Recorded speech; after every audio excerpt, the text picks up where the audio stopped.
যুদ্ধবিরতির আবরণে ঢাকা এক বিপজ্জনক নিঃশ্বাস ভাসছে মধ্যপ্রাচ্যের বাতাসে। শান্তি যেন এখন শুধু কাগজে শব্দ, যার নিচে চাপা পড়ে আছে প্রতিশোধ আর প্রতিরোধের কড়া বার্তা। সম্প্রতি ইসরায়েলের প্রতিরক্ষামন্ত্রী ইসরায়েল কাটস স্পষ্ট ভাষায় বলেন, তেহরানের পক্ষ থেকে যদি আবার কোনো হুমকি আসে তাহলে ইরানকে নতুন করে টার্গেট করবে ইসরায়েল। তার কণ্ঠে ছিল দৃঢ়তা আর চোখে প্রতিশোধের ভাষা। তিনি বলেন, যদি আমাদের ফিরে আসতে হয় তাহলে আমরা আরও শক্তি নিয়ে ফিরে আসব। ইরানকে হুমকি দেওয়ার পরিণতি বুঝতে হবে। তেহরান, তাবরিজ, ইস্পাহান, কোথাও লুকিয়ে থাকার উপায় নেই। আমাদের অস্ত্র ঠিকই পৌঁছে যাবে।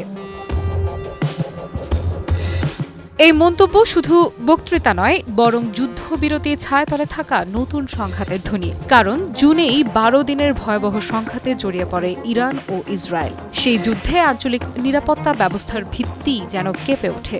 লেবানন, সিরিয়া, ইয়েমেন হয়ে যুদ্ধের আঁচ ছড়িয়ে পড়েছিল পুরো অঞ্চল জুড়ে। 24 জুন মার্কিন প্রেসিডেন্ট ডোনাল্ড ট্রাম্পের মধ্যস্থতায় এক যুদ্ধবিরতির ঘোষণা আসে, কিন্তু তা ছিল কেবল কাগজে কলমে। কারণ যুদ্ধ থেমেছে, কিন্তু রয়ে গেছে ক্ষোভ।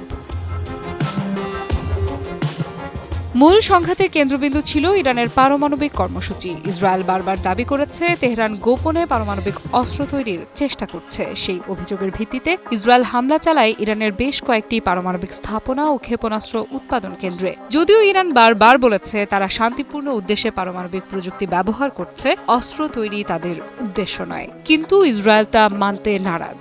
এবার শুধু ইসরায়েল নয়, যুদ্ধের ময়দানে নেমে পড়েছিল যুক্তরাষ্ট্র। তেহরানে সরাসরি হামলা চালায় ওয়াশিংটন। বলা হয়, ইরানের সামরিক ও প্রযুক্তিগত সক্ষমতাকে সম্পূর্ণভাবে ধ্বংস করাই ছিল এই অভিযানের লক্ষ্য।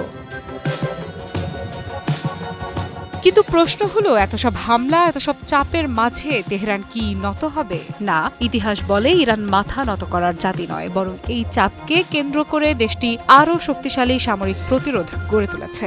সাম্প্রতিক মাসগুলোতে ইরানের সেনাবাহিনী ও বিপ্লবী গার্ড বাহিনী দেশের বিভিন্ন জায়গায় মিসাইল ও ড্রোন মহড়ার আয়োজন করেছে। তারা প্রকাশ্যে ঘোষণা করেছে যে কোনো মুহূর্তে ইসরায়েলের যে কোনো জায়গায় আঘাত হানার সক্ষমতা তারা অর্জন করেছে।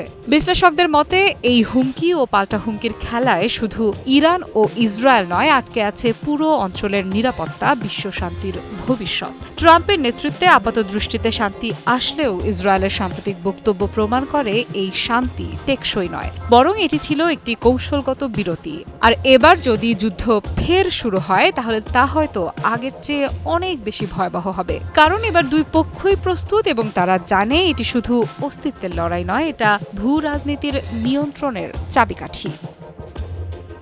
আফরিদা ইফরাত, নিউজ 24।